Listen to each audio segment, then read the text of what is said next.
This is Emotion Art. And I want to say right now, I'm really thankful to be alive. You know how rare that is?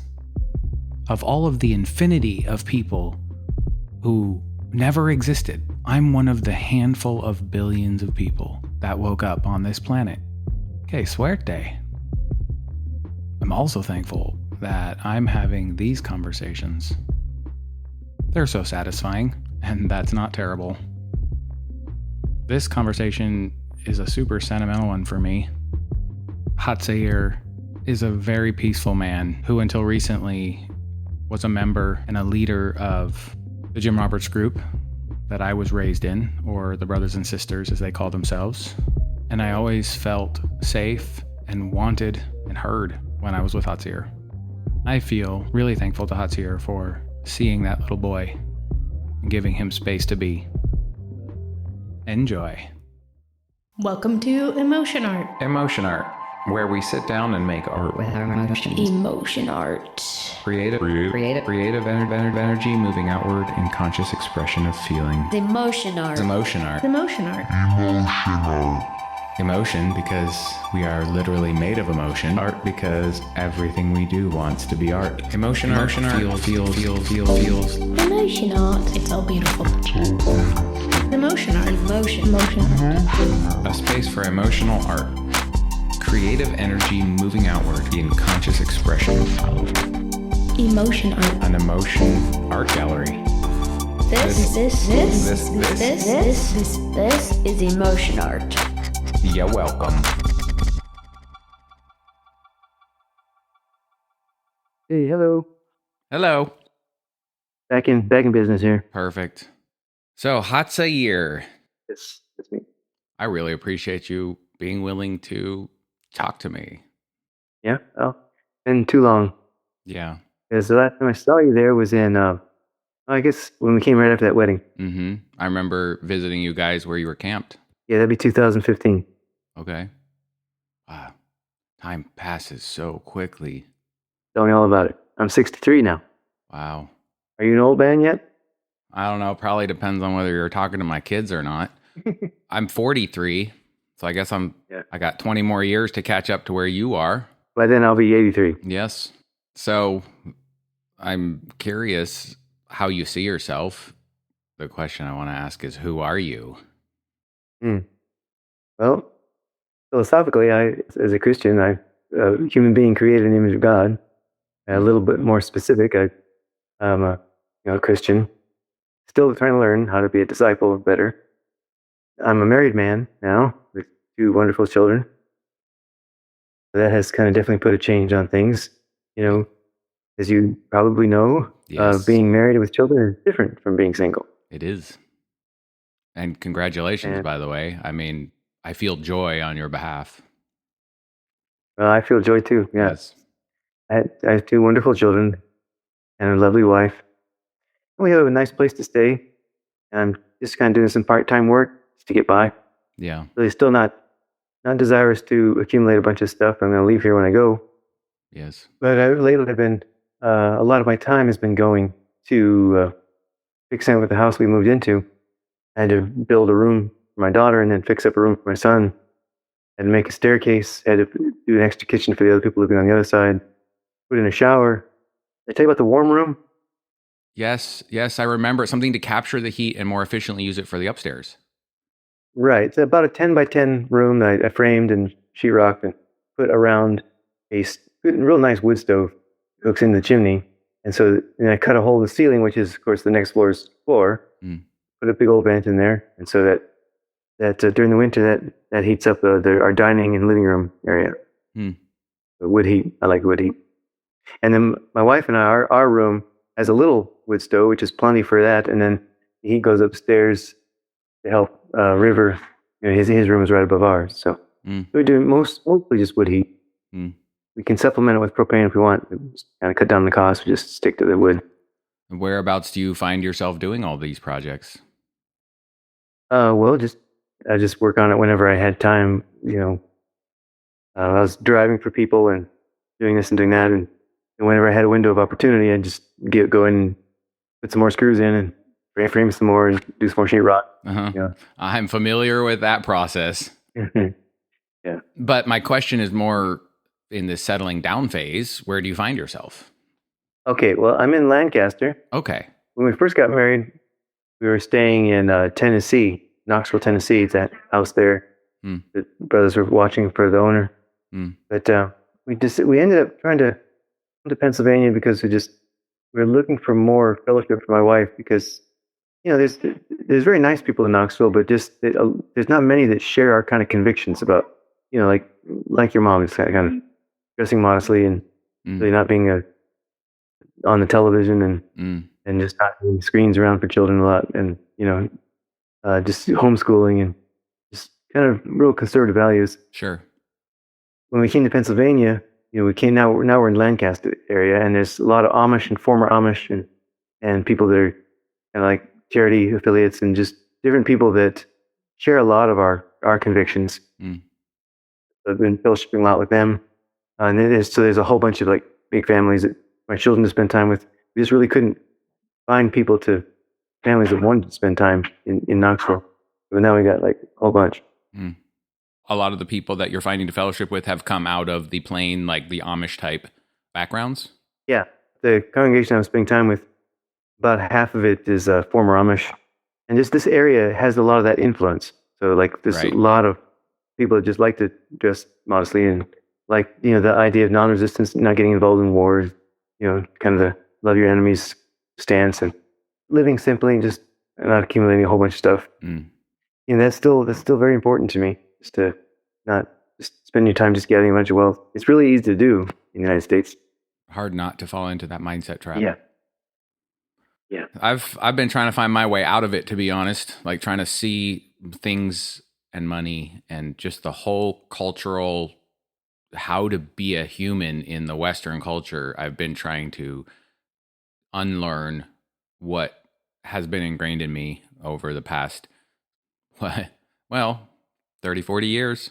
Yeah, wow. I don't have an intention of what comes in to fill the void. I just know that the way I've been doing it isn't the way I want to continue doing it. So I'm focusing on unlearning, and so that there is space for whatever learning comes.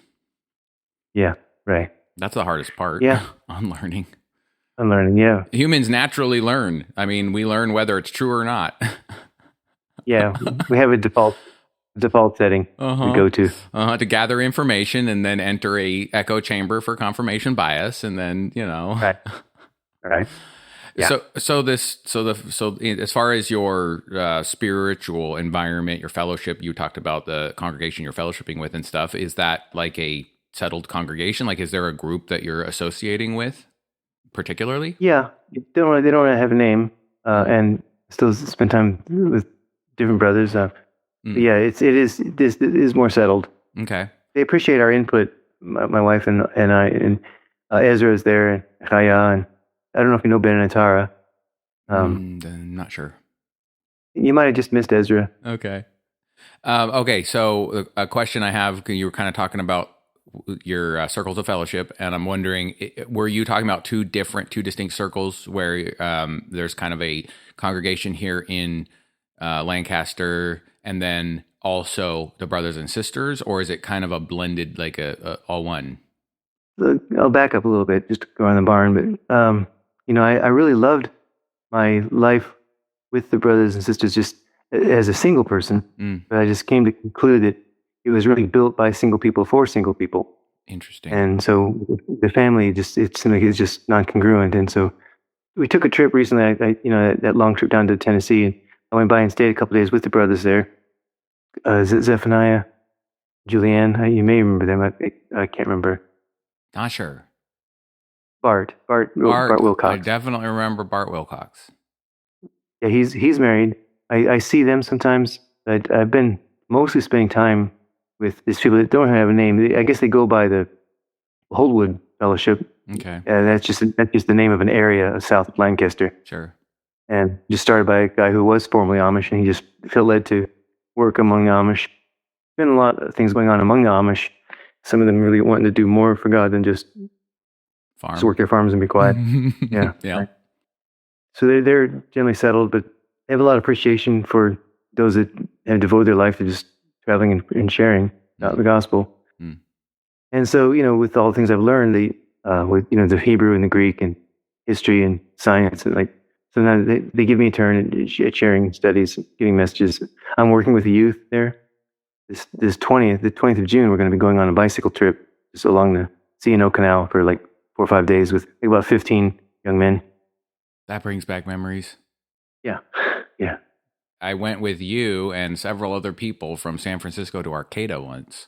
Yeah, I remember that. That was great. I don't know why that one experience stuck so hard in my memory, but that was quite a trip.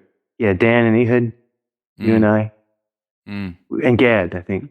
Yep. Remember picking all the blackberries and got some honey and made some. Oh, yes. In the 2-liter bottles, shake them up, spread it on bread. Yeah. I remember that. I remember getting poison oak from a spot we camped. Oh, yeah. And long, grueling hills with poison oak. So fun. Yeah, actually, one thing I discovered was that it's a lot better if you go south because the prevailing winds are almost always from north to south along the West California coast. We did that later. Went from Santa Barbara down to San Diego and made it in about 3 days because you just get pushed along by the wind almost the whole way. Mm-hmm. So, but this is along. Do you know about the C&L Canal? No, I don't think so. Well, it's just a kind of small historical thing that the original vision in the late 1700s was to build a canal that would go from the D.C. area all the way into Ohio and put a path next to it so that the mules could pull the barges up the river. And they got as far as Cumberland, Maryland, when one thing they didn't account for is that the train was going to be invented. And so the train kind of took over. And the trail fell into disuse, but then in the 1900s, they realized it was kind of a historical thing, and they kind of restored a lot of it. And so now you can ride your bike on this hard-packed trail from Cumberland, Maryland to D.C. And from Cumberland, there's another trail, a rail to trail. They take old train tracks and turn them into bike lanes. That one goes from Cumberland, Maryland, all the way to Pittsburgh, Pennsylvania. So you could ride your bike pretty easily from D.C. to Pittsburgh along that, avoiding the hills, because it just goes along these the canal and then the old train routes. So we're gonna ride a part of that end of June, about 90 miles of it for a few days, just let these kids experience some adventure, and there's a lot of enthusiasm for it. That's a valuable experience for kids, especially in the modern culture and environment. Yeah, we'll be out, with the mosquitoes and maybe it'll rain, and you'll build a campfire, and I'll bring my guitar and have talks at night and read the Bible in the morning, and not really riding real far. I'm going to go by the Antietam battlefield, one of the Civil War battlefields. So some Bible and some history and some just roughing it and some camping, and it'll be good. So you see yourself where you are fairly long term? Yeah, God willing. Yeah, you're making a place for yourself. Yeah, like to be content, and if God asks us to move on, we'll just move on. The brothers and sisters, one of their places is in Malawi, Africa. They've been drilling wells and distributing stuff, and we've kind of tossed that idea around, maybe taking a visit to Malawi. We'll see how it goes. So I am curious for anything you're willing to share about who the brothers and sisters have become, kind of where their vision has gone to now. I mean, I am just curious because I don't know. I hear little snippets from other people who don't know also and think they know. And okay, for instance, the word on the street is after the elder died, you and 4 other of the older brothers kind of took charge, and that's where it stands today. It sounds from what you're saying that maybe you are less involved than that. Yeah, there was 4 of us for some years. We were trying to kind of redo the whole subject of marriage and family. We felt that had to be integrated. Yeah. But I guess we just didn't really have enough experience. Like I said, the whole lifestyle was built by single people for single people. And that wasn't deliberate. It was a result of the things that we emphasized. One thing led to another, and here you found yourself. Yeah. Yes. Only in the last about a year that I just felt that I needed to do something else, but still maintain contact with the brothers and sisters I really like have a lot of appreciation for that lifestyle. There's a lot that I have learned from that. In learning the text of the Bible, the original languages, like the lifestyle affords a lot of time to be able to study things really in depth. Yes. Camping out, usually our rent would be about zero, and then doing dumpster diving, our food bill would be almost zero, and there wasn't a whole lot of needs. I remember when we did our trip up the coast of California, we had very little finances, and we just kind of got by. Yeah, I think when we finally got there, we were just like down to a couple dollars, and we fixed up some people's bikes and raised little funds. But we can always find something to do when we had needs. Yes. Through crafting mainly, it's bicycle repair and building and sewing, making outdoor equipment gear and stuff, from what I remember. Yeah, a lot of that, yeah. Yeah. Do the brothers and sisters still have, they had a very intense focus on privacy? Do you feel like that still is the same? Or, I mean, because I've got all kinds of questions I'd like to ask, but I also want to be respectful of, the environment. I don't think there's any problem with asking questions, really. Jonathan. Kofi. Chaim, yeah, he just got back from Africa. I brought him from Knoxville up to this area. He's soon he's going to be going on to the house we have in Denver. I still spend time with him. Times that he's kind of overseeing things there. There's not as many brothers and sisters as there used to be. Could you guess at how many there are overall? In the States, there might be 10 or 12. Okay. Maybe. And then there's a few over in Ephraim is still in Israel. There's a couple of brothers in Africa, in Malawi. A couple of brothers in Canada. One brother is from Canada, and he can't get in right now. I'd be being cautious about that. It sounds like they're much more settled and based rather than what I remember of the extreme nomad quality of it. It's definitely not as nomadic. Okay. It has been a work in progress ever since the brothers started in the early 70s. Because, for the first several years, David could tell you about it. It was kind of like an inchworm across the United States. Mm-hmm. They would be staying at a campground, but you can only stay at a campground generally for about up to 2 weeks out of a month. Then they just decide where to go next. Okay, let's go to San Antonio. And they'd all hitchhike to San Antonio. By the time the last ones got in, the 2 weeks is almost up. They'd be considering where to go next. Because they'd be traveling in small groups. Right. Yeah. One, two. What was the size of the whole organization at that point? So it grew and shrank. I remember in 1975, it could have been 80 or 90 people. Oh, wow. It was in Tucson, Arizona, when they got kind of a bunch of police and news people just descend on the campground just to hassle the brothers, and they kind of had to leave. And it was this when the idea came that we should break into smaller groups so we wouldn't stand out so much. Because you can imagine 80 or 90 people descending on a city. Yeah, it's like a festival, like a whole event. Yeah, right. And so just to not stand out quite so much, they'd break into smaller groups of 4, 5, 10, 15, be here and there. And it became kind of like a ongoing juggling act, being in several cities at once. It was more practical for doing more evangelism in more cities at a time. And then we rotate, so over time you eventually see just about everybody. Then we started that idea of doing a little bit of work in exchange for rent, working on houses. That was about where we were when I came. We'd find different housing situations. We'd watch a place for rent, just kind of guarding it, or work in exchange for rent. When we were there in Austin, Texas, I remember David, they would work on the house, and then David would do work over Bikes Not Bombs. Was that the house on Sweeney Drive? Yeah. Why do I remember that? I remember honeysuckles.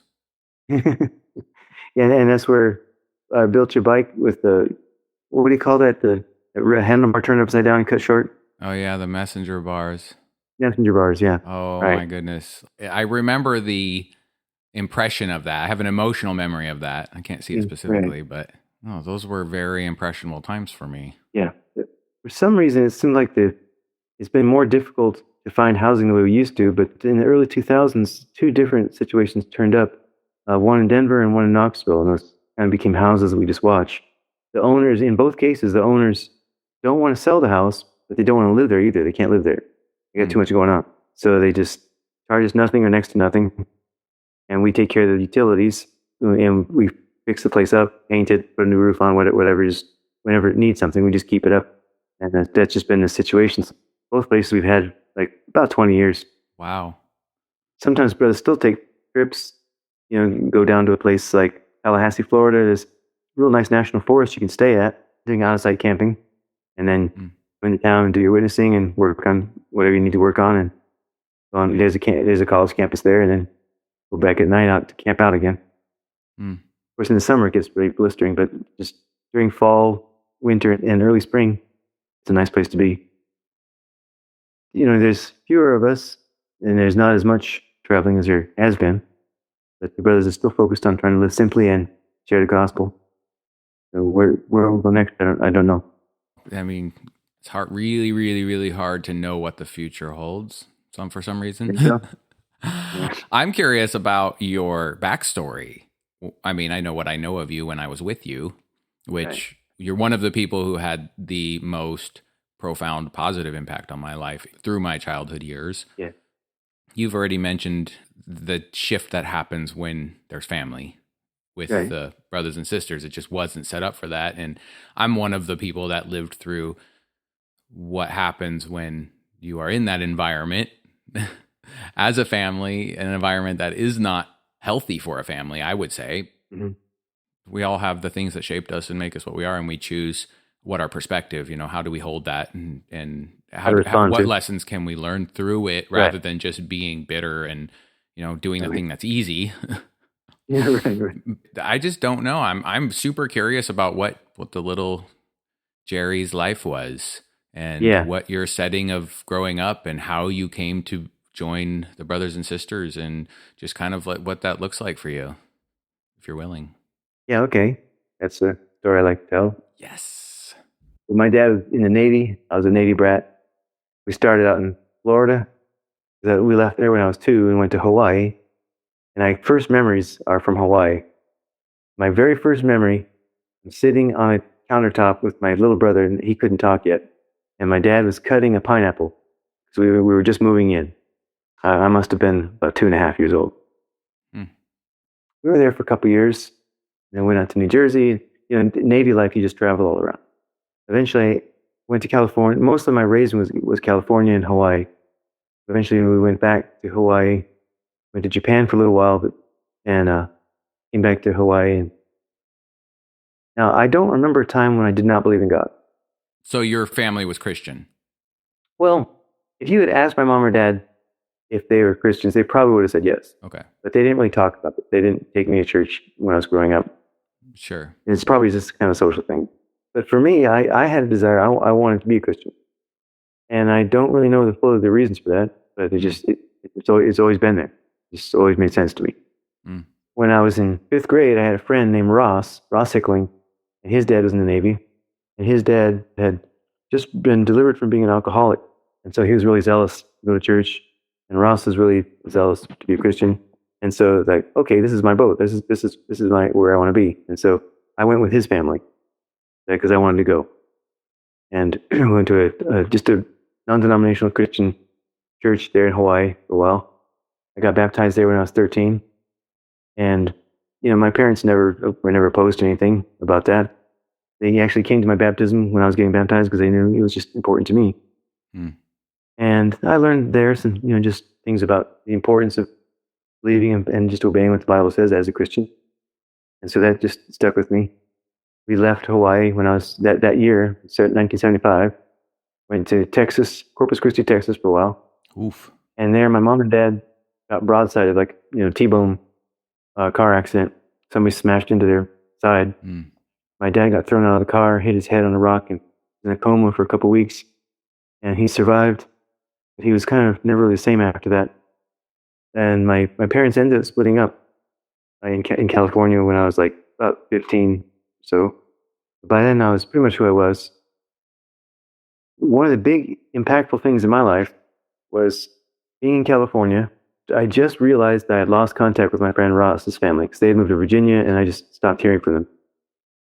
And I thought to myself, like, I don't have anybody to lead me or guide me. I'd better figure out what I'm doing. So I just got myself a New Testament and just started reading it. Read it through when I was 14. And one of the first things that came across was the Sermon on the Mount. And that's always been important to me ever since. Matthew 5, 6, and 7. Mm-hmm. And all the Christian groups in history that I respect have had a lot of emphasis on this Sermon on the Mount. Hmm. Most of Jesus' best remembered quotes are from those 3 chapters. About going the extra mile and turn the other cheek and love your enemies, and the Lord's prayers in there, and just building on the rock and the wolves in sheep's clothing, and a lot of those famous sayings are in those 3 chapters. Yes. Chapter 6 in particular is where he talks about, don't worry about tomorrow, don't worry about what you're going to eat or drink. If you serve God, your needs will be met. I felt spoken to. I felt God spoke to me through that. Like, that made sense to me. Mm-hmm. And so went on my life, went to high school, got involved with things that high schoolers get involved in. But then I was out driving my car and picked up a hitchhiker, and he started talking to me about the things I had read in the New Testament. And he was like really living radically for it, and I felt that was my calling. That was the bus I was supposed to be on. So the next day, I left everything else behind and just joined up with the brothers. Who was that? It was a guy named Barry Martinson and a brother named Samuel, Brandon Bott. They had just taken a freight train across the United States in July and came down there and hitchhiking. They were looking for a place to stay, and I just picked up Barry hitchhiking, and I went to meet him the next day. And I really felt called, like, this is what I'm supposed to be doing. And so kind of learned things. I mean, it makes sense that at that age, with where you were and like trying to having this path that you're like, okay, this is something that makes sense to me. And then finding somebody who's just like completely passionately thrown into the whole thing, and a place where you could actually fit in as the person you were trying to become. I mean, that makes perfect sense. Yeah, especially being from a military background where you were constantly on the move anyway, and everything was always in change and upheaval. Yeah. Oh, yeah. Almost every year, every school year, we'd change schools. Wow. And I was always fascinated with languages, also since I was little. My mom told me that when I was like 3, when I would talk to her, sometimes I would pretend that I was speaking another language, and at the end, I'd say what I wanted to say. It's just this thing I like to do. You were a creative. Yeah.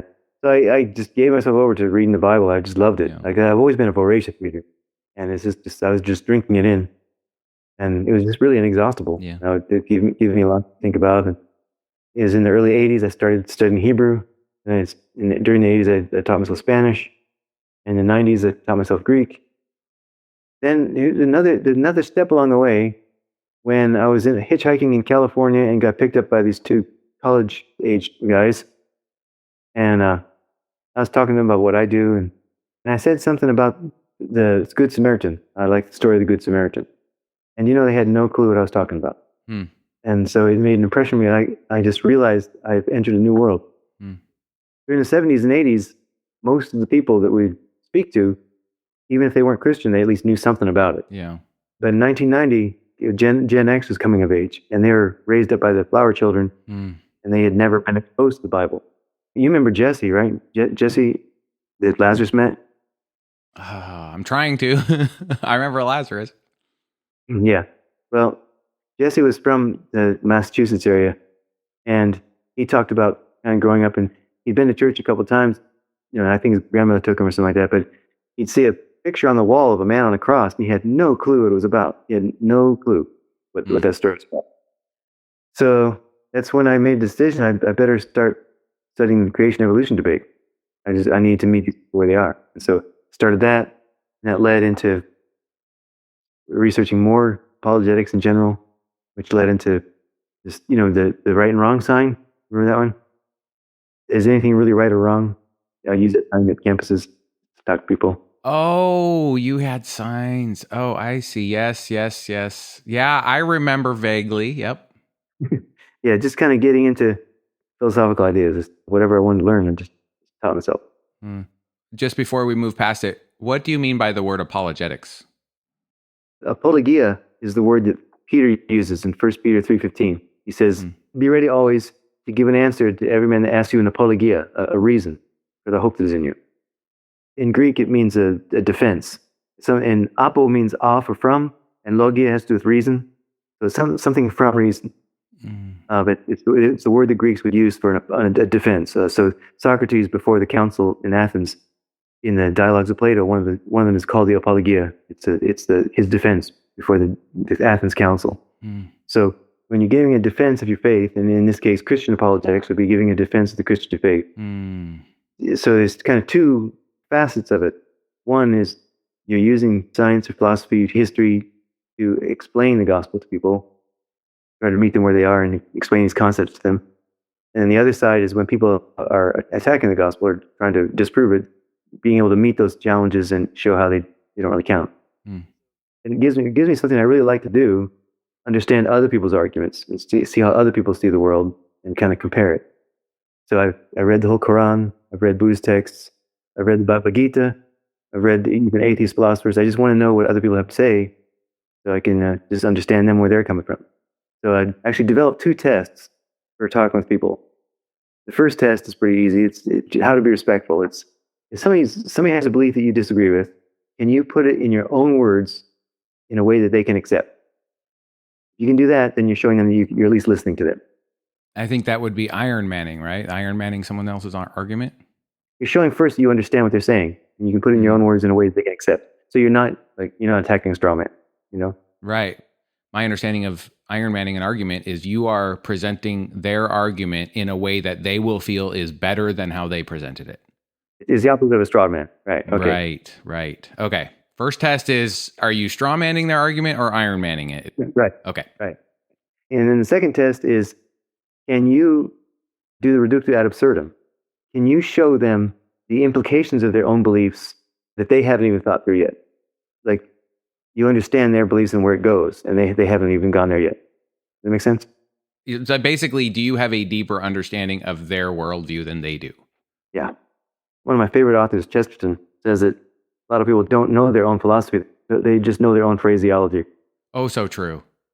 Yeah, he's just like, take back our government, or whatever the phrase of the day is, but they don't really Guilty know as charged for most of my life. Yeah. So I really do desire to care about people and care about where they're coming from and meet them where they are. And I have things that I believe, but I also like to just listen. And so that's why I like question signs. And question signs invite people to share what they have to say. Yes. I was only just beginning to do that back in '96 when that was the last time I spent a lot of significant time with you. Mm-hmm. But then my first question sign was, is anything really right or wrong? Mm-hmm. And just ask people, what do you think? And I get a lot of very interesting responses to that. Mm-hmm. But then over time, I came up with other questions that people like. And after a while, people get to know me as the guy who has these questions. Does wealth correlate with happiness? Is one of them. Mm. And did mind create matter, or did matter create mind? Oh, that's a hot question right now in the zeitgeist. Yeah, right. It's really pretty easy to deal with. Now, there's one that I like to have a lot of fun with. Is logical thought possible? It's not a trick question. By logic, I mean that process of thought by which you start with premises that accurately describe the world or some portion of the world, and you use valid principles of inference to get to your conclusions. So I point out that I think it's possible in principle. It doesn't mean we always do it right, but at least in principle, it's possible to think logically. The trick, though, is that the nuance is that, as far as I understand, you only have access to reason, logic, if you have a certain amount of free will. It's actually an ancient Greek argument. The Athenians would argue that if man is rational, he must be free. Because you have to be able to weigh out evidence and choose to believe what you think the evidence indicates. If you don't have any freedom of choice, then you cannot freely choose what's rational. But if you can choose what's rational, then you must have at least some freedom of choice. But you can't really have any free will or any freedom of choice unless there is some portion of you that is non-material and not reducible to physics and not determined by physics.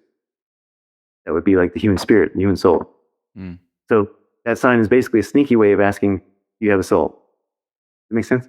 I mean, it makes a sense. It's a perspective of looking at it that is interesting.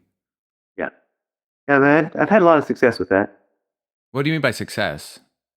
Well, just getting people to see the point.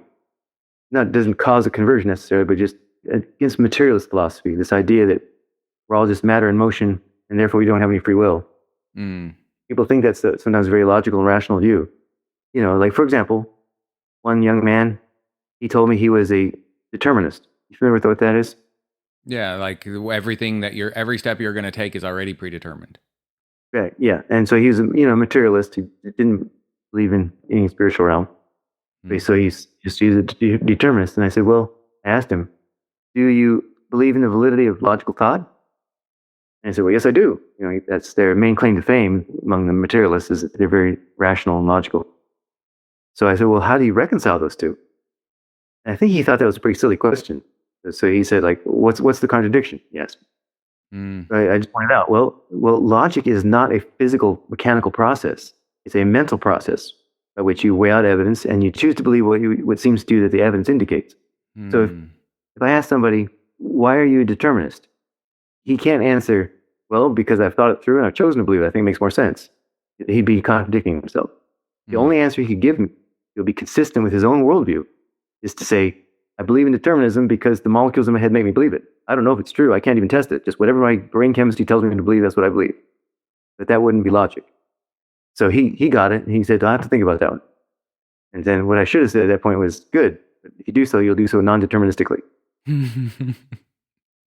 Is it possible that, because I'm trying to figure out, how do you be a determinist if you don't believe in anything that determinates? From a materialism viewpoint perspective, wouldn't it be fatalism? Yeah, it would. It would have to be. Because determinism assumes something that can determine. What I mean by fatalism is that things have already been decided by physics. Like, for example, if you drop the apple, it doesn't hang in the air and say to fall or not to fall. That's the question. It falls because it has to go towards the center of the earth. That makes sense. So it's determinism, and we're not looking at an intelligent determinism, but simply a mechanical determinism. Right. Okay. But that would mean that if your thoughts are just determined by chemical reactions, and there's no you inside there that's in charge, just chemical reactions that don't know anything about logic are in charge of your thoughts. That would mean you don't have any access to logic. Right. You just believe whatever the chemicals that don't know anything about logic tell you to believe. So one person tried to salvage it by saying, well, the chemicals in my mind allow me to think logically. He can only mean one of two things by that. Material processes have only necessity and chance to offer. He definitely could not be talking about chance. It would be like, somebody gives me a math problem and I just spin the wheel and whatever number it falls on, that's the answer I'll give. Like, that would be a random process, but that's probably not going to give you the right answer. Like chance increases entropy. Yeah, right. So then necessity, what he probably is arguing that chemical reactions in his brain derive him and force him to come to the most logical conclusion. But that's obviously false, because people come to wrong conclusions every day. Our brains are not a mechanical automatron that automatically always go to the most logical conclusion. So if it's not necessity and it's not chance, then there has to be a mind in there. Yeah. Something that's not determined by physics. Nobody could argue that my brain just mechanically always goes to the most logical conclusion. That's nonsense. Correct. Human brains stereotypically don't go first to the most logical conclusions. Right. Kind of has to be trained a little bit. Yeah. So that gets back to the point, like, what is in control of your thoughts? And does that thing in control, does it know anything about the rules of logic? So I would say that humans are creating God's image. We do have a spirit within us that is not determined by physics.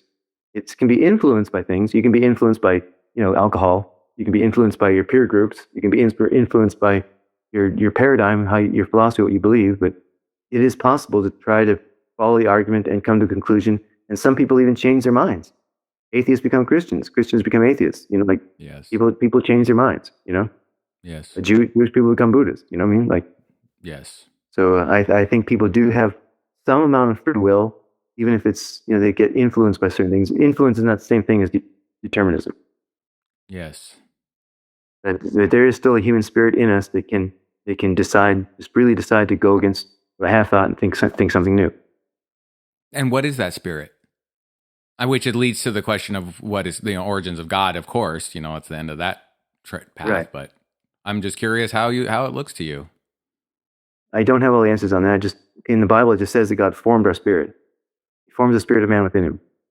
God made our bodies, and when he breathed life into us, he gave us a spirit somehow. I don't know how it's done. Mechanically, I don't know how it's done. So who is God?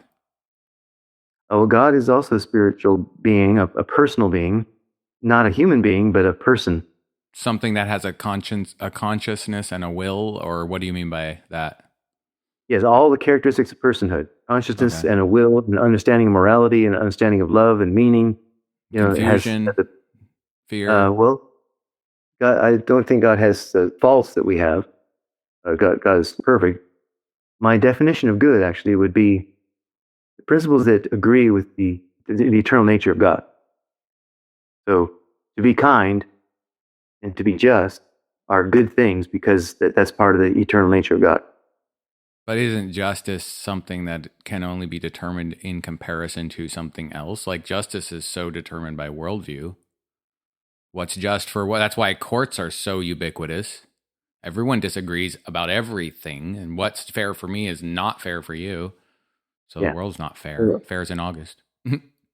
Well, I would just say whenever you're talking about right or wrong or fair or any of those kind of terms, you're ultimately it'd be compared with the nature of God. Hmm. So that's God would be the ground of values and the ground of morality. So God didn't learn it from anybody else. God didn't practice enough until he was good enough at it. He he eternally is the principles that are right and good. So as we get closer to those principles, we're getting more right, and as you get further from those principles, we're getting more wrong. That's how I would understand it. And so those principles, as I would understand it, are delineated in the New Testament, the fullness, and they're lived out perfectly in the life of Christ. That would be my thumbnail sketch of how I would determine what is right or wrong, is how Christ lived out the principles that are delineated in the New Testament. Hmm. And so sometimes there's some tension between some, like, for example, courage versus wisdom, right? You could overemphasize courage to the point of just doing really foolish things, or you could emphasize wisdom to the point of just never doing anything courageous, never taking any risks for anybody. But as I would say, Christ balanced all the principles in a perfect balance. Oh, but it's so limited. Like, everything changes constantly, and we're talking about a few pages of quotes and thoughts and ideas that are supposed to encompass something that is so huge and Yeah. shifting and confusing. And doesn't that bring you to a logic loop where basically morality defines God and God defines morality? And so where's the logic in that? Mm. And I'm not trying to gotcha. I'm really trying to wrap my mind around, what does this look like through the window you're looking through? Yeah, I get it. When we say that being loving is a good thing, as I understand it, what we mean is that God is love personified. God didn't grow into that or learn it. He eternally is those things. Okay, but love is a concept that means anything from the physical activity of sex all the way to leaving all humans behind and going to live on a mountaintop, or, killing yourself, maybe, just to use hyperbole, depending on who you ask. Okay, well, that's the catch. It's depending on whom you ask. Yes. I think Christ personified, he lived out how these things are to be applied in our world. The difference between universals and particulars. Mm-hmm. The New Testament just gives us these principles, and it's a matter of interpreting how to apply these principles in the particular situations, because there's an almost infinite amount of situations and circumstances, right? Yes. Oh, yes. Pick an easy one. It's never right under any circumstance to torture an infant for fun. Yeah, I think most humans would agree with that. Yeah, well, you can only agree with that if you have some kind of a standard that is absolute. Because otherwise, you're not talking about anything. If I ask you, "Are you a Kriggle?" and you say, "What's a Kriggle?" I hate those say, guys. Don't worry about definitions. Don't worry about definitions. Just tell me, are you a Kriggle or not? Yeah, that's fair. Oh boy. So when we welcome to language. Wow. So when you ask, is it objectively morally wrong to torture infants for fun? I would say yes, it is wrong because it's contrary to the principles that make up God's nature. That would be my standard that I look to. I would say yes, it's wrong because of what the outcome will be inside of the person who is doing it. Yeah, well, I always forget which is which. The two terms are utilitarianism and pragmatism. Pragmatism is about what are the effects of an action. Utilitarianism is how to determine whether something is right or wrong because of what it's useful for. Mm. But the thing is, neither of those can give you an answer, because if you say A is only good because it produces B, well, then you have to ask, well, is B good in and of itself? And then you're back to the problem. If you say, no, well, actually B is not good in and of itself, it's only good in as much as it produces C. And then you have to ask, well, then is C good in and of itself? Right. So when I talk about the ground of values, I'm saying the ground is the eternal nature of God. His nature is the law of the universe, as defined by the Christian Bible, New Testament. In the New Testament, yes. We live in a world of 8+ billion people who all have a different Bible and a different version of a Bible or no Bible or whatever they've come to. Yeah, no. How can the definition be confined to such a narrow, hotly contested, multiple interpreted text that was written not only thousands of years ago, but over many, many thousands of years? What do you say about that? Yeah, well, what I'd say is, okay, even the Bible itself is not the ultimate rule. It just tells us what the ultimate rule is. The ultimate ground is God's nature himself. Anybody, anywhere in the world that does truly seek God can reveal to you what these principles are. Which is what every branch of religious thought model says about their perspective, in pointing at their perspective in their mind, of course. Well, I mean, yes and no. You take Buddhism, for example, especially Zen Buddhism. Mm-hmm. It just seems to delight in contradiction. In fact, T.D. Suzuki, one of the famous apologists of the 20th century, it was kind of hard to read his writings because he would say one thing and a few pages later he would just say the exact opposite. And at one point, he happily reported that Buddhism is irrational. And the Dalai Lama said that in Buddhist ultimate truth, the laws of logic don't even apply. Yes. As I've been really immersing myself in Buddhism, it just seems to me the overt message of Buddhism is everything is lost in language. And so the point of what I'm saying is to make you realize that the confusion is the unlearning. It's like, let me show you how confusing this is so that you can get to the truth, that truth is not found in a model or a language, but it is instead found in the resonance that is found inside of the individual. And I think there's a reason why Buddhism is so confusing and cryptic and contradicting, and it's intentional. It's kind of an unlearning process. Yeah, I don't understand how that would conform to the even idea of truth. Sure, of course. And it makes sense to me because I've spent hundreds of hours trying to understand the perspective, listening to the confusion. A lot of people have gotten a lot of benefit from this stuff, so I want to understand why. So it makes sense to me in that regard. But for somebody who puts intent focus on the meanings of words, it would just be utter chaos. I get that. Yeah, right. Yeah. I just recognize that every time I say a word, the person listening to it has at least a slightly different emotional connection to that word. That word means something somewhat different to every single person I say it to, even if they think almost exactly like me. Okay. Language is the only way we have to communicate ideas and emotions, but it is also inherently broken in that we all understand it differently. But then where's the ground to stand? It goes, okay, where does the conversation go after that? I get that. Right. That's why I don't take it too seriously. Right. Well, I'm old enough to remember when relativism reached its high mark. The last philosophers at University of Tennessee that I talked to, they're explaining to me that on cutting edge philosophy, they've kind of abandoned relativism because of that very thing. Once you accept relativism, you can't get anywhere. You can't even make any statements. You can never get to a conclusion. Like, it's been kind of abandoned as useless. So, from a purely relativistic viewpoint, communication is completely futile. But from the opposite viewpoint, communication is even worse in my perspective because you assume that everybody has the same meaning for every word. So the balance is somewhere in the middle. But yes, you're right. There is no conversation if you believe relativism to the exclusion of everything else. Yeah. Well, I don't see why deconstructionists would even bother to print a book. Right. You know?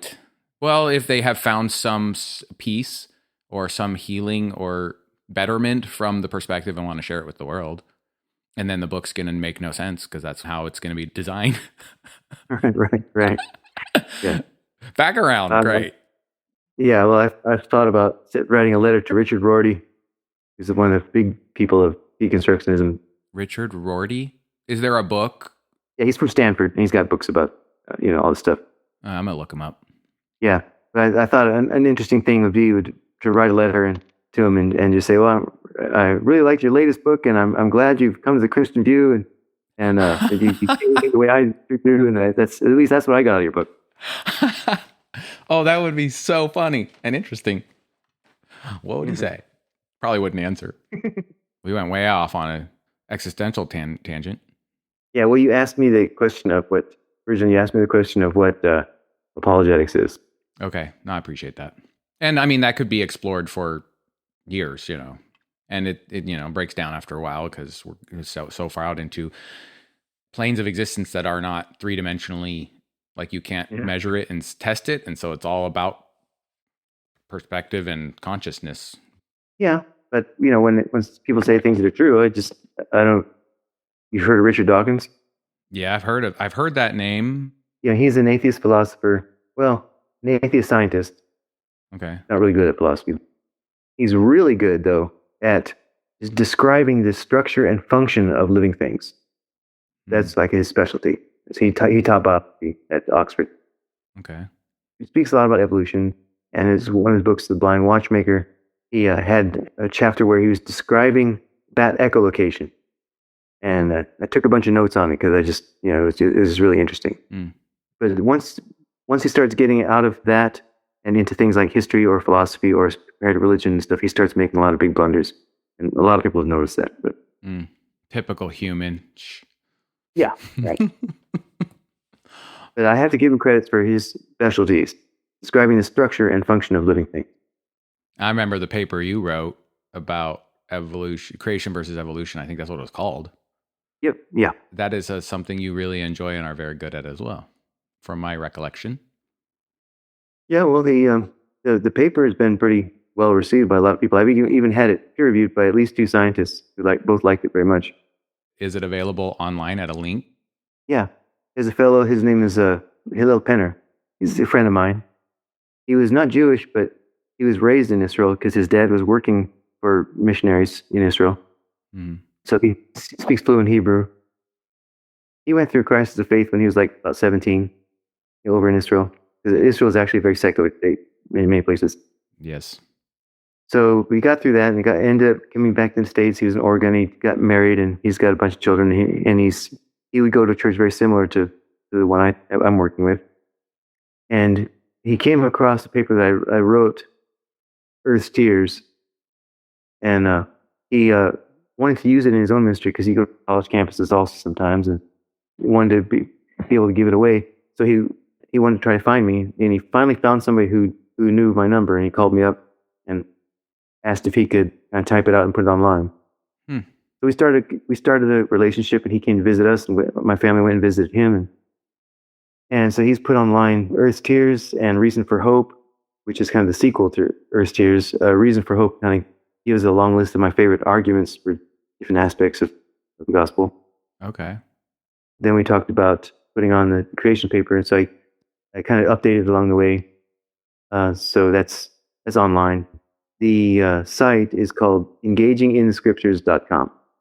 When I was traveling with the brothers and sisters, I would spend a good bit of time with you in the library, and I think you were researching for that creation versus evolution paper. Yeah, because I kept updating it. First editions were really poor, but I like how it finally turned out. I had to work on the tone to just make it, just gracious, just try to meet people where they are and explain it. How this is how some people see it. This is how I see this, and just here's the data. It has 130 something references. You can go look it up in any major library. That engaginginthescriptures.com that has both Earth's Tears and Reason for Hope and the creation paper are all there to be found there. And download it for free. It's the author anonymous. Okay, I have a question about straw manning versus iron manning, and I'm just curious how you feel about if you are iron manning an argument with the intention of disproving it, wouldn't that be more of a straw manning dressed up like an iron manning? Like if you have a strong enough intellectual capacity You can take somebody with a ridiculous argument and somebody with a very good argument, and the well-spoken one with the bad argument is going to win the argument. Okay. Can you truly Iron Man an argument if your intent is to convince them of the right perspective, aka in this, for the sake of this question, your own perspective? Well, I guess it's just a matter of trying to be honest with yourself. An argument consists of two things. One is premises that are true, and the other is reasoning that is valid. If the premises are true and the reasoning is valid, then the conclusion has to be true. When I use the reductio ad absurdum, it means to start with the premise that the person that speaking with believes, start with that premise and state it in a strong way. State it in a way that he can accept. Like, for example, nothing is either right or wrong, right? Mm-hmm. There's people that I talk to that take that position. They've been told that, I guess, and they use that phrase. Yes, which is a logical trap on one side, but mm-hmm. Right. If we're actually discussing it and arguing the merits of this side or that side, one thing I like to point out is that in order to make a rational argument, you have to presuppose certain moral obligations. You have to start by assuming that it's right to follow the evidence where it leads. It's right to be rational. It's right to speak the truth and to believe the truth. There's like a list of moral obligations you have to believe in, even in order to get any logical argument off the ground. So if you're making a logical argument against morality, you're shooting yourself in the foot. You're contradicting yourself because you're depending on morality even to make your argument. You have to begin by believing that you're wrong, even in order to make your case that you're right. Because what's the point of making the case if everything's just the gray, not right or wrong? Right, exactly. Yeah. If you're arguing vociferously that there's no right or wrong, and you really believe very, very firmly that you're right. Interesting. I'm gonna have to think about that one. Yeah. There are two types of right and wrong. One is factual correctness, and the other is moral obligations. Mm-hmm. But when you're talking about intellectual integrity, that's a moral obligation. If you're making an argument, you're already agreeing we have a moral obligation to have intellectual integrity. Like there's a saying I like to use: fools say things they shouldn't believe, but villains say things they do not believe. Mm.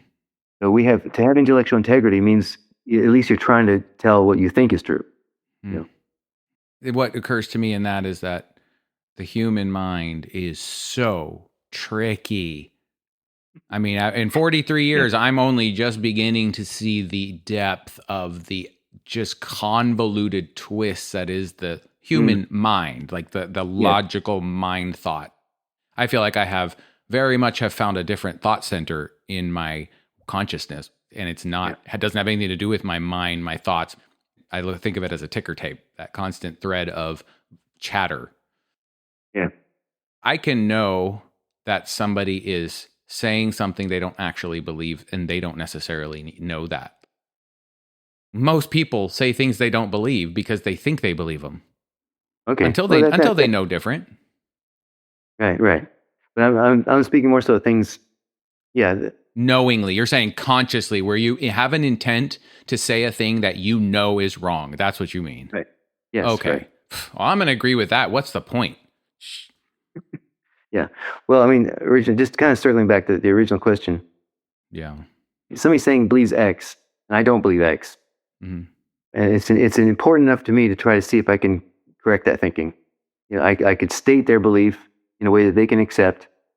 Premise one is X, okay, and premise two is A, B, or C. That ultimately leads to this conclusion, but not even you believe that, right? Mm. You can honor it, you can respect people, and show them that what they're believing is wrong. And sometimes that's successful. And when you're saying wrong there, you are meaning wrong in the sense that even you don't actually believe this. Yeah, right. It doesn't even fit your worldview. Okay, and to me, like, we can agree readily in that definition of wrong. I wouldn't have used those words, but that's kind of how I would define wrong. But I appreciate you exploring those rabbit trails. Yeah, I spend a lot of time with it. I really have tried very hard to understand how other people think. Yeah. I remember even back in the 80s, I just wanted to see how it would feel to look at the world through atheist eyes. Oh my gosh, that's so rare.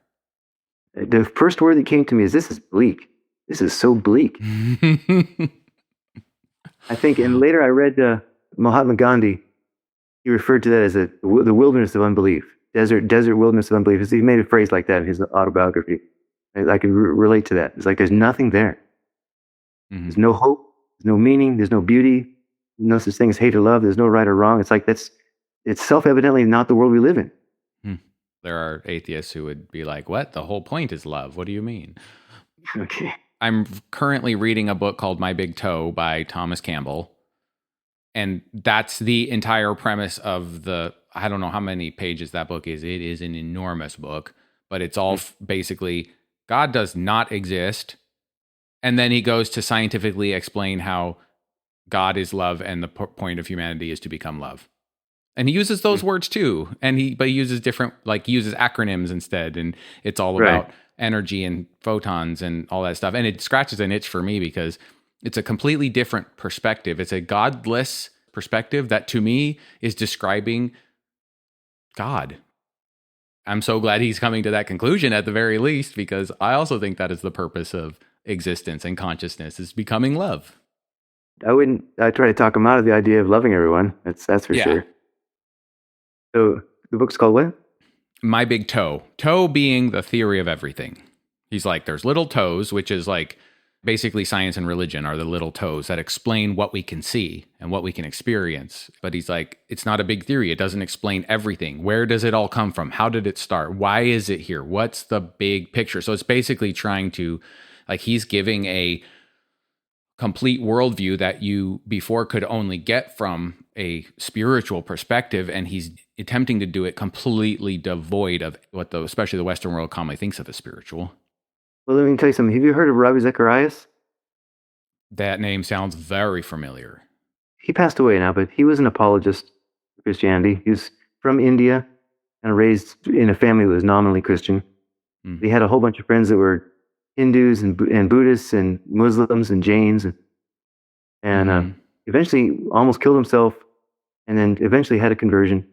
And then when he had a conversion, it kind of like life took on meaning. And then he started studying a whole bunch of things. Eventually came to Canada, and then came to the United States. And his thing was doing Christian apologetics. And I went to go listen to him one time. He came actually 2 nights in a row to University of Michigan there in Ann Arbor. And at the time, there was an argument that I was working on. Later, a philosopher at UT helped me make a title for it. It's called the intuitive argument. At the time, I was just starting to develop this idea of smuggling.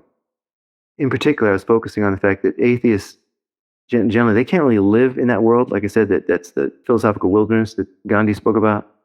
They can't really live there by themselves, and so they have to smuggle in to their worldview things that don't really belong just in order to survive. And by survive, you mean to have something to actually talk about. To live, to love, to have meaning, all these things that don't really fit in their worldview. Just to take one example, I don't know how you'd start with the premise humans have oozed accidentally out of slime and get to the conclusion, therefore, human life is intrinsically valuable. I just don't know how you'd get from A to B. If that's where you're starting, you're not going to get to B, but I mean, you'd have to be starting from somewhere else, and that would just be a waypoint. Yeah, right, but still, humans by nature, we need a whole bunch of things, and we depend daily on certain assumptions that we can't really prove, but most of them presuppose at least a spiritual realm, and in many cases presuppose God's existence. And so the atheists are often guilty of smuggling. I see. After the question and answer session, when it was all over, I got up to him and I got to talk to him real briefly, and I asked him if there was any authors that are working on the subject of smuggling. And he kind of had one of those looks like kind of, that's interesting, and he was thinking, and he couldn't really think of any authors who were working on that. So he went the next night, and you know what he started talking about in the introduction was smuggling. And then later I saw a book that he wrote on the problem of evil, problem of pain, I think it was called, one of those two. And in the introduction, he started talking about smuggling. And then later, I saw a book by one of his friends, Frank Turek, who wrote a book called Stealing from God. And I thought, that's probably about smuggling. So I found it at the library in Cheyenne, Wyoming. And I was reading through it, and the introduction was written by Ravi Zacharias, and sure enough, the whole book was about smuggling. So I guess he liked the concept. Okay, very interesting. I haven't run across that very often, but I've just worked on that argument different times. I have a list of like 20-something assumptions that we use And yeah, I've just referred to it as the intuitive argument. It would just be interesting to me to see where does he pull these things out of? How do you get meaning and purpose in a universe that has no meaning and purpose? It just came here by accident without anybody having any point to it. And that's a very interesting question. Yeah, purpose presupposes design. Like something is designed for a purpose. Mm-hmm. There's no purpose to the orientation of a cigarette butt on the sidewalk. You know what I mean? Yes. It has a high level of entropy. Right. I'm using that language because I'm immersed in it with Thomas Campbell right now. He's like, the purpose of consciousness is to decrease entropy. You're just reminding me of it because that's where I'm at. All right, good. Can we get back to your life experience thread? Yeah. Well, I'm curious about, like, what was your impression? Like, how did the brothers and sisters feel to you? Who was Jim Roberts, and how did it start? And what did you think of it? And what do you think of it now? And how can I not be curious? Because it has such an impact on my life. Sure. Yeah, I'll tell you what I know. Are you familiar with the term the Jesus movement? Yes. The fellowship, the brothers and sisters, Mm-hmm. it was directly produced by the Jesus movement. And so in the late 60s and early 70s, concurrent with the hippie movement, Mm-hmm. both movements emphasized non-materialism, non-superficiality, and a suspicion of man-made authority and traditions and things that are just kind of oppressive. The main difference was the hippie movement was largely affected by the Eastern philosophies, Hinduism, Buddhism, and that kind of stuff, New Age ideas. The Jesus movement was largely influenced by a radical return to how Jesus lived in the Gospels, trying to live for Jesus. Mm-hmm. So there's a lot of people who are just dissatisfied with sitting at a pew and just like tithing.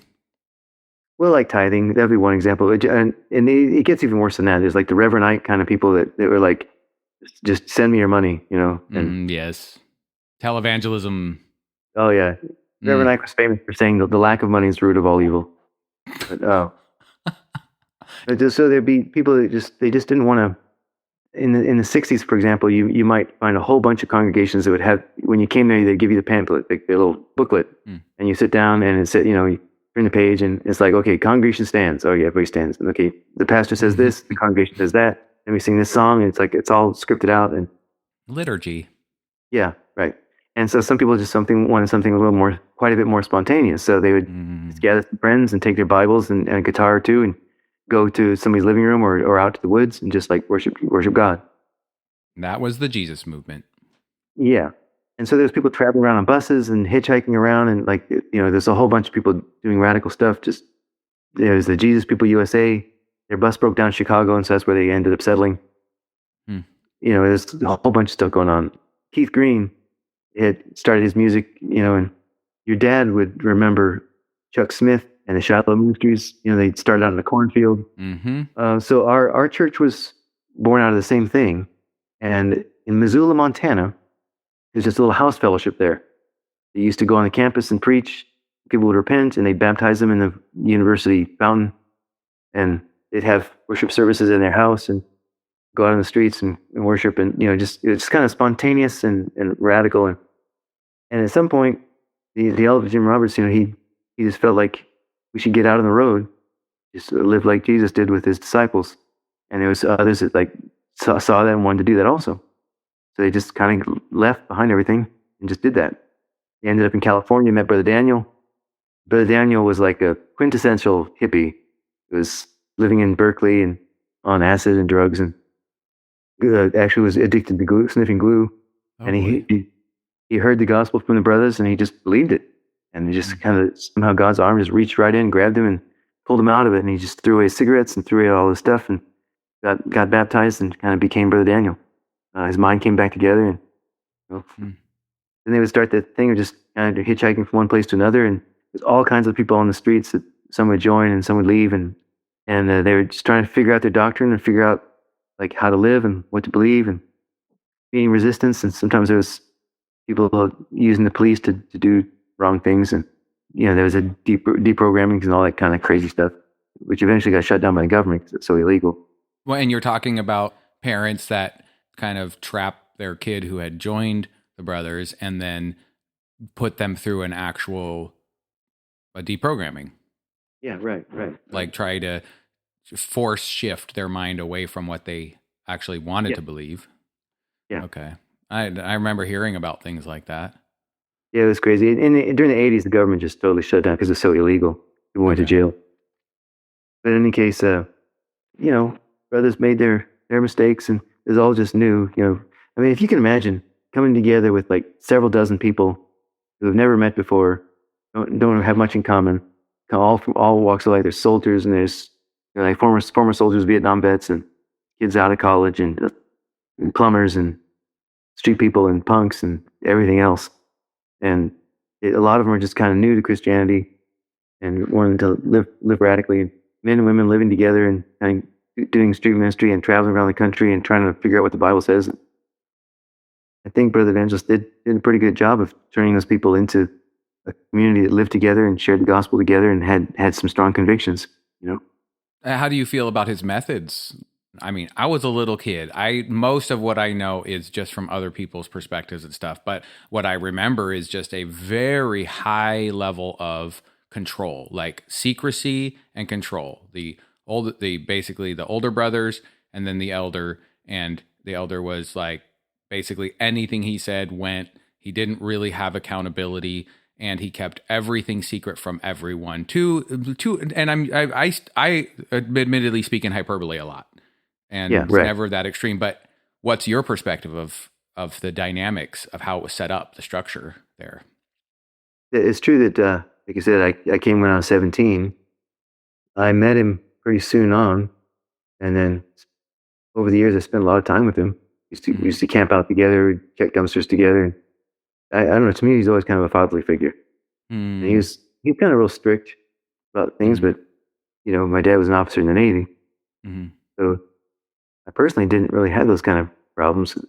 Are you saying that you don't think that it was actually that way? Like my perspective of it is actually it wasn't that way? Or are you saying it just didn't bother you? Like, no, what's wrong with that? Think somewhere in the middle. Like he wasn't a real personable person. That just like he didn't talk a lot. That's kind of the way he was. Was he from Montana? No, he was from Tennessee. Actually, I met his brothers after his passing. His brothers. Yeah, his brothers. Yeah, he was actually Cherokee. That's why he had jet black hair until he into his 80s. He was Cherokee. Now I remember that was a thing. Like he had jet black hair and a white beard, and everyone thought hair dyed. And like of all the things you could talk about, why is that important? If he wants to dye his hair, great. And I know for sure he didn't. Yeah, we took care of him. As he was declining. Yeah, nobody ever did that. But yeah, he just had those genes. And I know he was strict and he had his own way. But I guess I didn't really take personally things he was, because I think I kind of just understood him. And you cannot maintain a separate subculture within a culture without top-down control. Like it's just not possible. Like I mean, look at Amish if you want to. Right. You have to have such a structure, or I mean, the nature of humanity is to just change. Yeah, right. Yeah, especially when we had our rules about how brothers and sisters should interact when we're living together. So yes, you don't have young boys and girls just making babies. Yeah. Yep. And from everything I know and my memory, that was one thing that was really not a problem at all. Like most groups that people look at as cults or, that type of like a very, very integrated cultural environment, almost always there's problems like with sex, especially, and stuff like that. Yeah. And I don't think that was ever a problem with them. Yeah, I think generally the rules were in place to keep bad things like that from happening. And then the natural fallout is the dysfunction for a family to be there. Right. Yeah. For single people, you would learn a lot, and there was a lot of pluses. But it was just kind of just too hard on families. What about the aspect of when someone joined, it was really like you leave everything behind. You leave your family, you leave your identity as if you died. Leave it completely, never go back to it. It was in most cases, but it wasn't in all cases. And how do you feel about that? Is that kind of is fit in the same package of, well, it was there for a reason and it did its purpose and it did have some dysfunctional fallout specifically where families were related, or how do you feel about it? Yeah, somewhere around there. Like I think Okay. in some cases it was too harsh, and in some cases, like in the case of Bart Wilcox's dad, he was accusing us of kidnapping by telephone. Like I met the guy once, and there was really no reasoning with it. That was why we didn't want him to know where we were, because he was that was not good. Okay, so some of the secrecy then came out of the intense situations that worried parents would put the brothers in.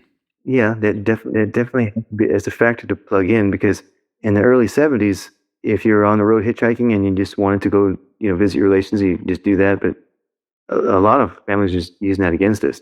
They just didn't like people being with us just because they were living a new lifestyle. Yeah. Humans tend to be afraid of what they don't understand. I mean, in all fairness, right. Yeah. So when one person drops out of society, they think, oh, that's just his thing. Maybe it's a phase, or he's marching to a different drum or whatever. Mm-hmm. But when a whole group of people do that, then it's like, obviously there's mind control, right? Mm-hmm. That's what people would go to. And so then they react in ways that using deprogramming and stuff like that. I remember one account of a man and his wife who had just gotten married. They're in the church, and they came to El Paso, and he went to go check the general delivery mail, and there was some kind of bright colored package that came for him. And so I guess that was a marker. Somebody saw him with that package, and he came over to the plaza where his wife was waiting. And then when he was gone, there's people that just came and took his wife and put her in a car and drove her away. Oh, man. He didn't see her again. There wasn't just isolated events. There was a number of things that happened like that. So it just started to become more like, we're not going to tell people where we are. We don't like that. Yeah.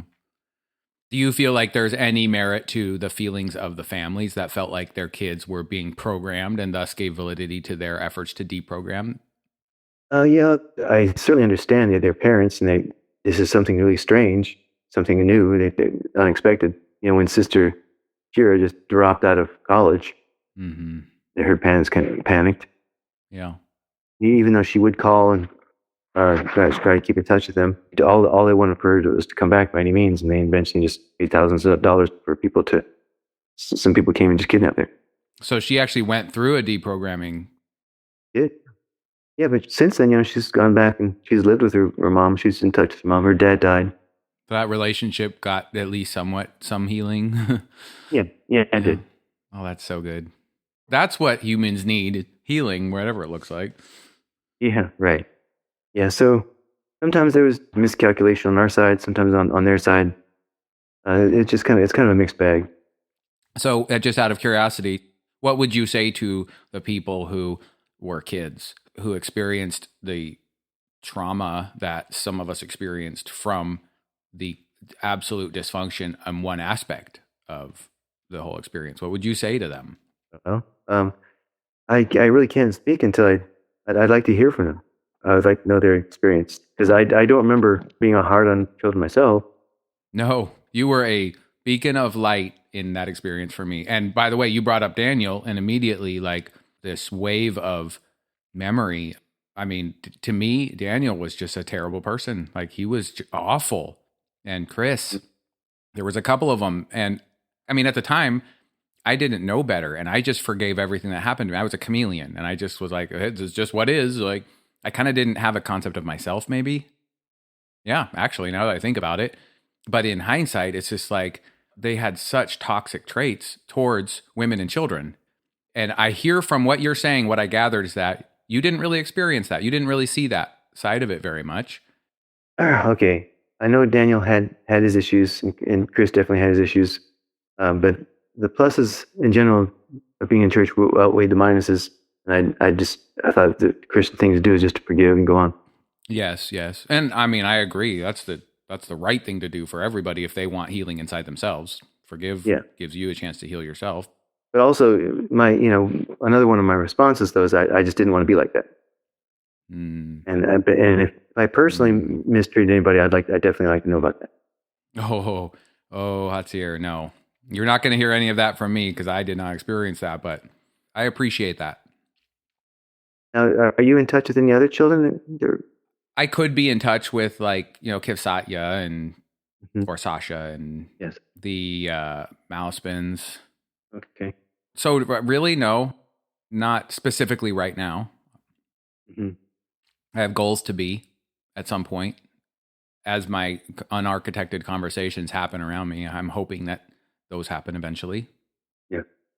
I don't think it would be hard to find people who have very, very bitter stories that blame their trauma on how they were raised there. Hold on here. Sure. My wife was just calling to see if I was done yet. Oh, yeah, no.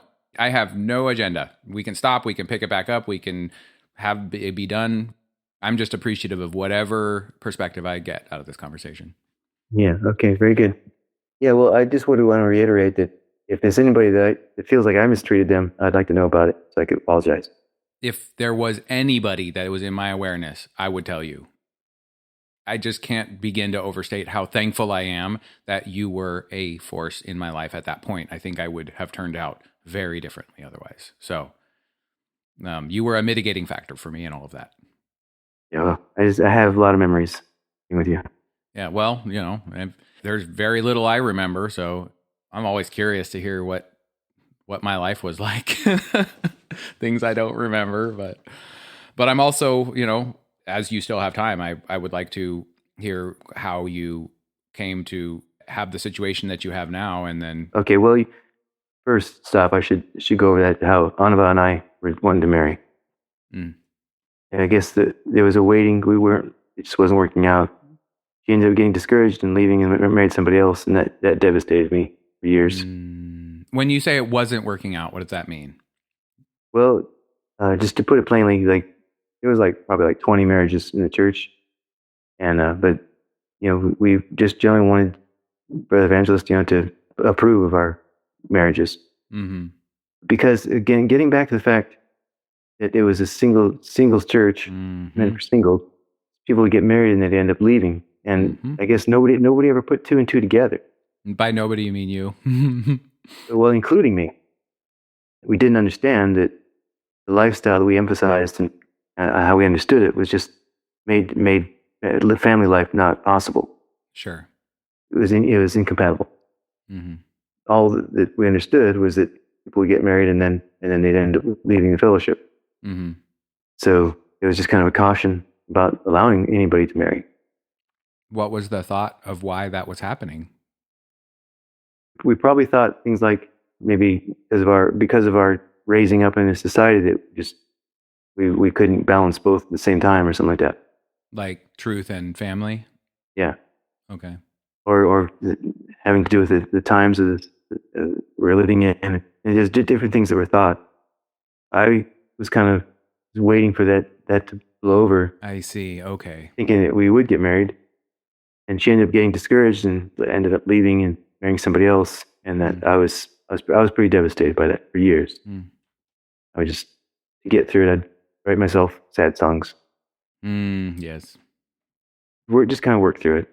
Yes. But it taught me a lot.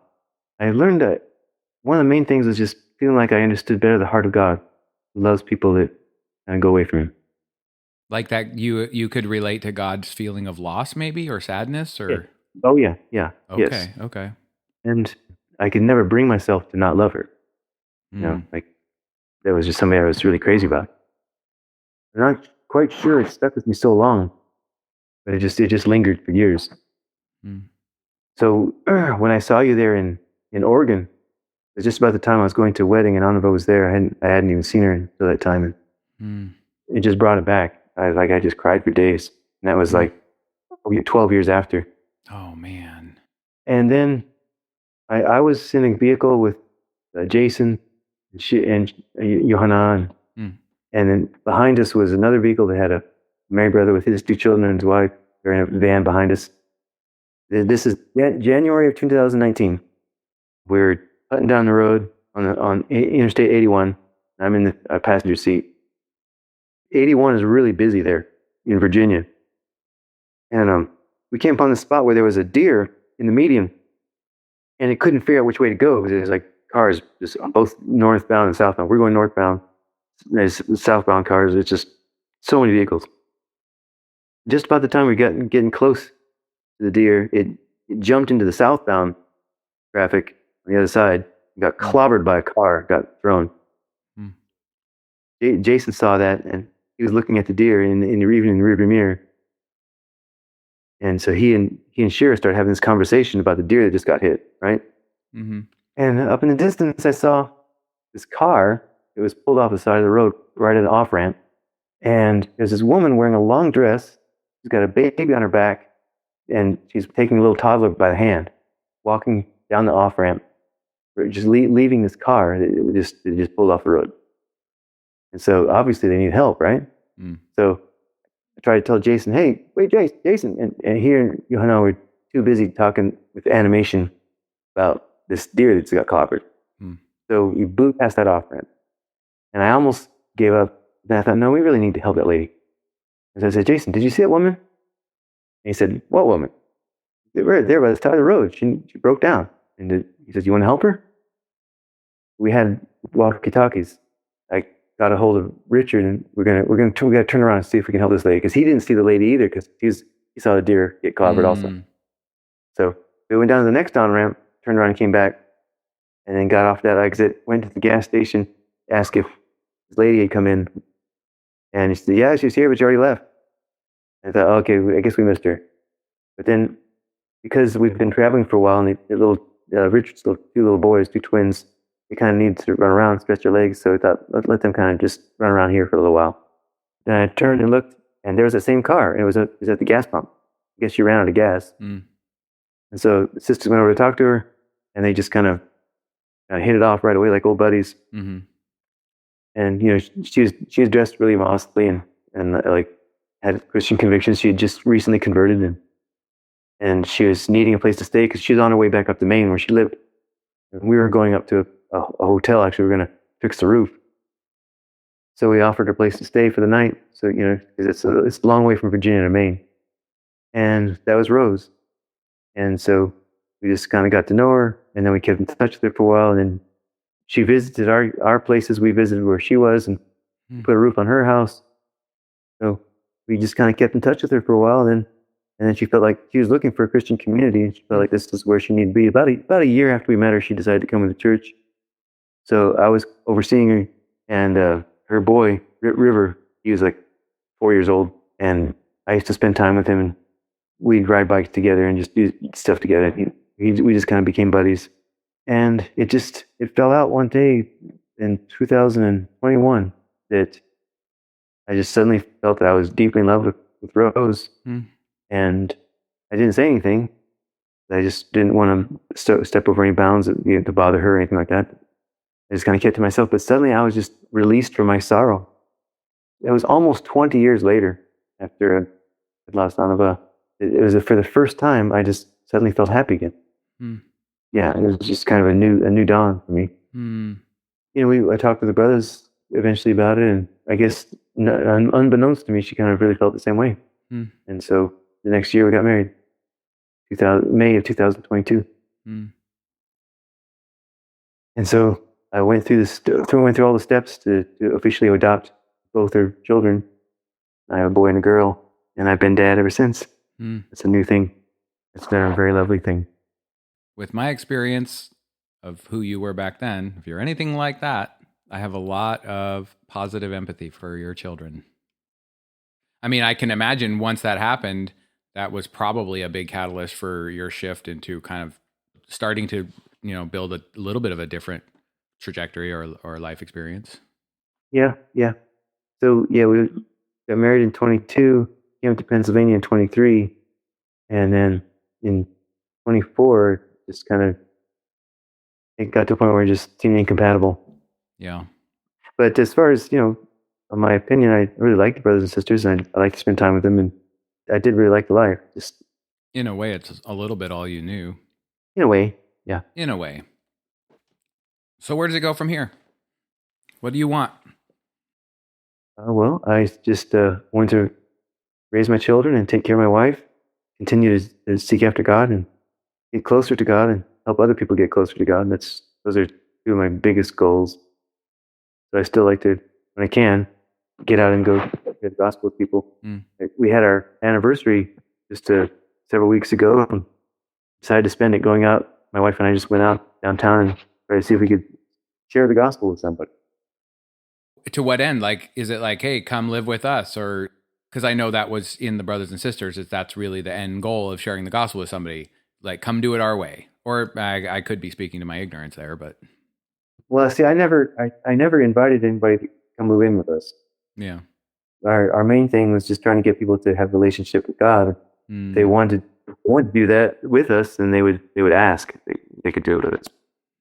So your purpose of being out on the streets with your questions and stuff was not to attract people to the Brothers and Sisters, but really purely just to get them thinking. Well, that was kind of the initial to get them thinking about God, and really ultimately, I wanted them to have a relationship with God. And if they were that inspired and wanted to ask about coming with us, that would be a blessing also. Like with Jason, my boy, in the fall of 1998 was the first time I started writing to him when he was in jail. And he went to state prison for a while, and then he got to halfway house. We went and kind of just spent time with him and kind of became fast friends. He ended up spending time with his old gang buddies again, and I told him, if you do that, you're going to go back to jail. And he didn't really listen, so he went back to jail and did federal time in 10 years. Oof. Bad stuff. By the way, just a little side note. We had thought about making a book together, taking turns writing chapters. Like he'd write a chapter and I'd write a chapter. And the plan is that the book starts out, Jason's is in the back seat of a getaway car, looking back behind him. And as far as you can see, there's just cop cars chasing after him. He had just robbed the bank. He's got a gun in his hand, and the driver is saying, "Shoot him, shoot him." And he looked at the gun and he says, "I'm not shooting nobody." And then suddenly his head this thought, like, how did I get here? And then there was no time to even answer the questions. The next thing he knew, bullets started ripping through the car spun off the road, the door flew open and he fell out. The next thing he knew, he was on his feet running. And he just running for his life. So then you'd stop and he'd ask, like, "So how did I get here?" And then go back to his life and how he got there. Then I'd write a chapter about my life and how we met and just, things he went through, and he ended up being with us, and we lived with him for a while, and then kind of hanging out with his old gang buddies, and it just kind of became more and more dark until he was trying to rob banks. But then I wrote to him while he was in prison the second time. I wrote him a whole bunch of letters. I wrote him a story about one chapter at a time about all the things we went through in Fort Collins, Colorado, where I met him. And then when I got that done with that, I wrote him one chapter at a time in the history of the world, starting from creation, going all the way to the fall of Rome. Then he was out of prison, and he did his parole. And finally, in 2017, I got to baptize him. So now I still in touch with him. He's out in Colorado. Is he with the Brothers and Sisters? Yeah. Okay. Yeah. And he's doing good. Okay. What a fascinating story, though. I mean, there's a lot of intrigue there on a lot of levels. Yeah, it would be a real page turner. And to me, all of the chaos that the Brothers and Sisters brought to the lives of someone like me who belonged in a different setting does not offset the intense functionality, the healing, the reason to be for somebody from that kind of an environment. Yeah. The way the Brothers and Sisters structured themselves, that's where they really had a benefit, in my perspective. Yeah, I remember, taking gutter punks off the street and different brothers and sisters that got healed of different things. Or the people that were, getting ready to kill themselves. And the only reason they're still alive is because somebody cared enough to be like, "Hey, mind if I ask you a question?" Nothing is ever one way. There's always at least a duality of a thing. Yeah, right. So I have a couple of questions I always ask people. I'm curious to hear your answers. I should go pretty soon, but you got a couple questions. What is it that you are afraid of at this point in your life? Well, the only thing I think I would be really afraid of is just not being faithful to God. Going after worldly things. Okay, why would you be afraid of that? Because to me, the most precious thing in the world is having a good conscience with my relationship with God. When I don't have a good conscience, I don't have a good relationship with God, and being lost. that would really make life really meaningless and just horrible. Mm. I can't really think of anything else I'm not really afraid of. So it's really about I kind of feel like it's an internal peace thing. You could say that. It just having specifically to do with having a relationship with God, a living relationship with God. I'm so curious what that looks like and what's the hallmark. How do you know God from other spirit? Like, I don't know. There's so many questions there. Obviously, we don't have time for that now, but. In a nutshell, it has to do with being in love with a loving God, a God that was willing to give his life to save me. And what would you say the hallmark of knowing who that is? What's the hallmark of knowing God from whatever else is out there, other spirits or the other things we can't see and taste and touch? Well, that kind of intense love and that kind of intense holiness that sets God apart from all other concepts. Like in the Quran never actually says that God loves us. And Buddhism can't even say that. Can't even begin to say that. For so many reasons. Yeah, right. So it's the quality of the love that you experience is how you know that it's God that you are experiencing. I'd combine it with like love in the context of holiness. There's a reason why, like in pagan religions, it was normal to get intoxicated, whether through soma, drugs or drinking and stuff like that. And there's a reason why when people are ignorant punks or whatever, just people when they're born again, receive the Holy Ghost and become Christians, often without people even telling them, they just naturally just realize that doing drugs and getting drunk is wrong. Just something they don't have to be told. There's a lot of people who use drugs like a medicine. And then there comes a point in every person's life when you're healed, you no longer need the medicine. And then to use the medicine then becomes something that causes disharmony. That's what that made me think of. If you were facing your mortality right now, what is the most important thing to say? What would you want to say as your last words? It depends. It kind of would depend on who I was talking to. Right here, talking to anyone who will hear, the whole world. There's really only hope in Jesus. That's a God who loves us all, or wants to have a relationship with us. Okay. Thanks for your time, Hatza'ir. I look forward to talking to you again in whatever settings. You're such a huge part of my story, so thank you. Yeah. How many people have you had interviews with? Somewhere between 30, 35-ish conversations so far. I suppose there's a pretty broad spectrum. Extremely broad, and it's becoming extremely interesting for me as I see which direction my interest is taking me. The way I show up for conversations is just changing. And, I'm learning how to do this. I don't know what I'm doing. And in the beginning, I had to break open. I had to start releasing something. I didn't have any idea what I was doing. And I just picked up a hitchhiker and ended up bringing him home. First hitchhiker I picked up in, since I was a young man. And he ended up being my first recorded conversation. And he's a big part of our life now. Is just a fantastic person. His name was Nowhere. And that kind of has set the stage for these conversations. It's just, a lot of people are afraid to go on record, and I understand it. It's a vulnerable thing, and so I basically go wherever there is open ground and interest and honesty.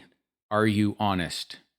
Are you wearing masks? As in, like, if you're wearing masks, what conversation is there? And nobody that's wearing a mask knows that they're wearing a mask. So it's just following that feeling. I think of it as energy. Like, I feel people's energy, and it kind of feels analogous to my previous life, where maybe I'd be following the leading of the Holy Spirit, but who knows? It gets into such confusing internal stuff there. But I don't architect my life. I don't architect my conversations, and it's just incredible what's happening. Incredible to me. Yeah. Okay. I am finding more and more that what I want to be talking about is the existential things. And the interest for me is I sit down next to you and I look out of your window. I want to see what the universe, what the world looks like in every regard from your perspective. I think that we're all looking at the same thing, and we're all fighting about it because it looks different to each of us, but that feels true inside me. Does that answer your question? Yeah, I think so. I just appreciate your time and attention, and thanks for sharing. Yeah, well, maybe sometime we could go over a little bit more detail. That there's very meaningful experiences I had with God's love. I don't know if I told you about that, but I usually talk people's ear off about that. I would love to do a topic with you. Okay, we'll work that out later. I'm glad to be in touch with you again because for a while I just didn't hear from you. Yes. Yep. I'd find myself. I disappeared from the world. But I'm trying to reappear a little bit, as much as I can. All right, good deal. Thank you, and blessings. Blessings, I'll be in touch.